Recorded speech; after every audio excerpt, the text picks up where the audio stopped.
Je regardais cet homme prier, mais il avait une façon de prier. Écoutez, c'était exceptionnel, mais je vous promets, hein, c'était exceptionnel. C'était quelqu'un que j'aimais comme un père. Je l'admirais. C'était un homme comme vous et moi. C'était un géant avec la voix d'un enfant. Il parlait comme un enfant, il avait une voix d'enfant, mais il faisait 140 kilos. Une force colossale. Il prenait des pierres et des rochers comme ça, puis il les portait sur sa poitrine et il avançait.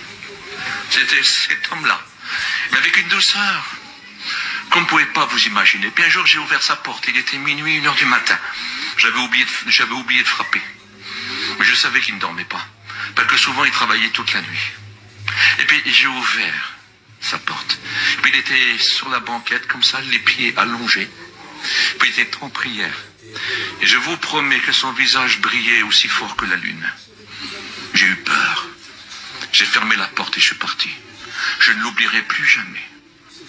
Il avait un éclat sur lui. Quelque chose d'exceptionnel. Et puis il parlait à tout le monde. Écoutez, l'âme d'un Gaucho avait une grande valeur. L'âme d'un Espagnol avait une grande valeur. L'âme d'un Catalan avait une grande valeur. Pourquoi je cite tout ça? Vous comprendrez, l'âme d'un Rome avait une même valeur. Il n'y avait pas de séparation. Écoutez, Mans, toute la journée, il parlait de Dieu. Mais toute la journée, il parlait de Dieu à tous ceux qu'il rencontrait, puis il priait pour eux. Il y avait toujours eu des miracles et des prodiges, constamment, jusqu'à sa mort. Un jour, il est rentré chez un curé. Il lui a parlé de Jésus-Christ. Il lui a dit qu'il était dans l'erreur. Et puis il a dit, tu dois être rempli maintenant du Saint-Esprit, être baptisé du Saint-Esprit. Il a mis ses 2 mains sur sa tête et le curé fut baptisé du Saint-Esprit. Ça, c'était mince. Mais c'était comme un enfant, il était doux, il n'avait pas une grande intelligence. Il avait fait un terrain qui était 4 fois plus petit que le parking là. Et vous savez ce qu'il disait? Il disait, s'il y a une persécution, les manouches pourront venir là. Mais je dis, ils sont des milliers, moi, qui se mettent là. Mais dans son cœur, c'était comme ça. Puis il se mettait devant Dieu comme un enfant. Mais un enfant qui avait besoin de son père et qui aimait son père et qui ne voulait pas vivre sans son père et qui ne pouvait rien faire. Il s'allongeait par terre et il priait. Avec tout le respect que je vous dois, il se mettait dans des toilettes publiques. Quand il ne pouvait pas se mettre dans un coin, il sortait 5 heures après parce qu'il priait dans les toilettes publiques. Mais quand il sortait, on savait qu'avec lui tout était possible. Si man se mettait à part et qu'il jeûnait 3 jours et qu'il priait 3 jours, tout était possible. Pendant sa vie, il a eu la joie de voir 3 résurrections. 3, pas une, 3. Je ne sais pas si vous vous rendez compte. Des hommes qui avaient des cœurs d'enfants, des voix d'enfants, mais des corps de géants. Et de l'amour comme Dieu. Tout l'amour de Dieu émanait. Mais qu'est-ce qu'il était sérieux? Qu'est-ce qu'il était sérieux? Écoutez, moi je bois un petit verre de vin en mangeant et ce n'est pas un mal. Mais lui, il n'en a jamais bu. Pour lui, c'était quelque chose qu'il ne fallait pas. Jamais la télévision, même pas le poste. C'était peut-être bête, c'était peut-être fanatique. Mais voyez cela avec un cœur d'enfant pur, c'était son Dieu, mon maître, mon maître, mon maître. Et puis il faut mieux être trop fou ou trop sérieux. Mais tout pour Dieu. Amen. Mais par contre, il ne rejetait personne, il aimait tout le monde. Il était tellement sérieux, les gens savaient qu'il était vrai, qu'il aimait vraiment le Seigneur. Je l'ai vu parfois prendre un ami qu'il n'avait pas rencontré depuis 20 ans, 30 ans, et qui n'était pas converti, le prendre par la main.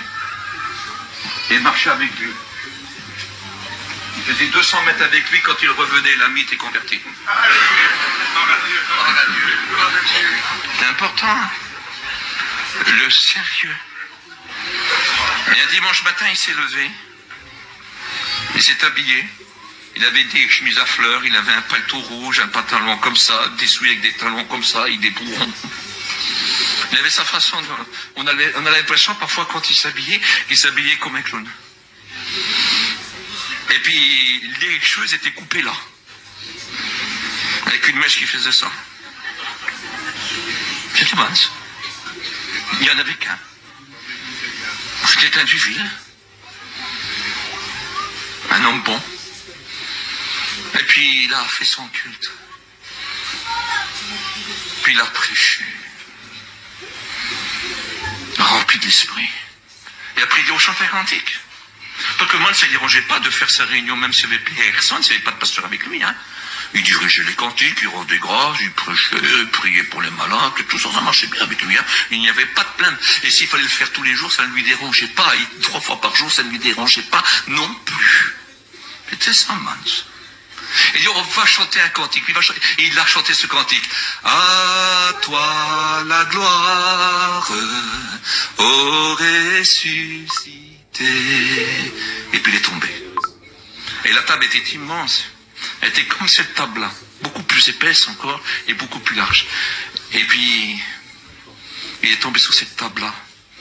Puis il est resté là. Oh, c'est beau. Et puis c'était comme ça qu'il voulait finir.